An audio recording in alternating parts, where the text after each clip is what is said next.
Hello guys, welcome back to my YouTube channel. അപ്പം ഇന്ന് നമ്മൾ ഉണ്ടാക്കാൻ പോകുന്നത് കസ്റ്റേർഡ് ഫ്രൂട്ട് സലാഡാണ്.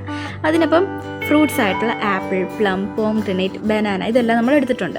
അപ്പം ഇതിന് വേണ്ടുന്ന മെയിൻ ഇൻഗ്രീഡിയൻറ്റ് കസ്റ്റേർഡ് പൗഡറാണ്. അത് ബ്രൗൺ ആൻഡ് പോൾസൺ എന്ന് പറഞ്ഞൊരു കമ്പനിയുടെയാണ് നമ്മൾ എടുത്തിട്ടുള്ളത്. അപ്പോൾ അതിന് നമ്മൾ ആദ്യം തന്നെ പാല് തിളപ്പിക്കാൻ വെച്ചിട്ടുണ്ട്. എന്നിട്ട് പച്ചപ്പാലിനകത്ത് ഈ കസ്റ്റേർഡ് പൗഡർ കുറച്ചെടുത്ത് കുറുക്കി വെച്ചിട്ടുണ്ട്. ആക്ച്വലി ഈ ഡിഷ് പ്രിപ്പയർ ചെയ്യുന്നത് ഞാനല്ല, എൻ്റെ ഫ്രണ്ട് സുറുമിമോളാണ്. പക്ഷേ ഈ വീഡിയോ റെക്കോർഡ് ചെയ്ത ടൈമിൽ ഒരുപാട് സൗണ്ടും ബഹളമൊക്കെ ഉണ്ടായിരുന്നതുകൊണ്ട് തന്നെ ആ കറക്റ്റ് റെസിപ്പി അവൾ പറഞ്ഞതെടുത്ത് എനിക്ക് വോയിസ് ഇടാൻ പറ്റത്തില്ല. അതുകൊണ്ട് ഞാനാണ് അതിന് വോയിസ് ഓവർ കൊടുക്കുന്നത്.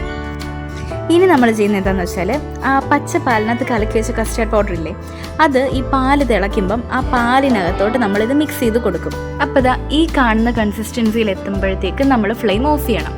ഇതാണ് നമുക്ക് ഇത് പ്രിപ്പയർ ചെയ്യാനുള്ള കറക്റ്റ് കൺസിസ്റ്റൻസി.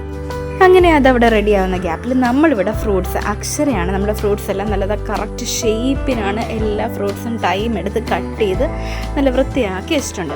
അപ്പം അടുത്ത സ്റ്റെപ്പ് എന്താണെന്ന് വെച്ചാൽ, നമ്മൾ നേരത്തെ ഉണ്ടാക്കി വെച്ച പാലിൻ്റെയും കസ്റ്റേർഡിൻ്റെയും മിക്സ്ചറിലേക്ക് ഈ കട്ട് ചെയ്ത് വെച്ച ഫ്രൂട്ട്സ് നമ്മൾ ആഡ് ചെയ്ത് നല്ലപോലെ മിക്സ് ചെയ്ത് കൊടുക്കും. Last but not the least നമ്മളിതിനകത്ത് ആഡ് ചെയ്ത് കൊടുക്കുന്നത് ഐസ്ക്രീമാണ്. വാനില സ്കൂപ്പ് കുറച്ച് നമ്മളിതിനകത്തോട്ട് ആഡ് ചെയ്ത് കൊടുക്കും.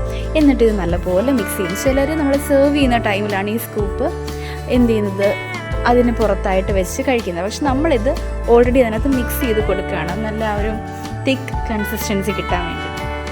അങ്ങനെ ഫൈനലി നമ്മുടെ കസ്റ്റേർഡ് ഫ്രൂട്ട് സലാഡ് റെഡി ആയിരിക്കുകയാണ് ഗൈസ്. അപ്പോൾ അടുത്ത വീഡിയോയിൽ കാണാം. Tata, bye bye.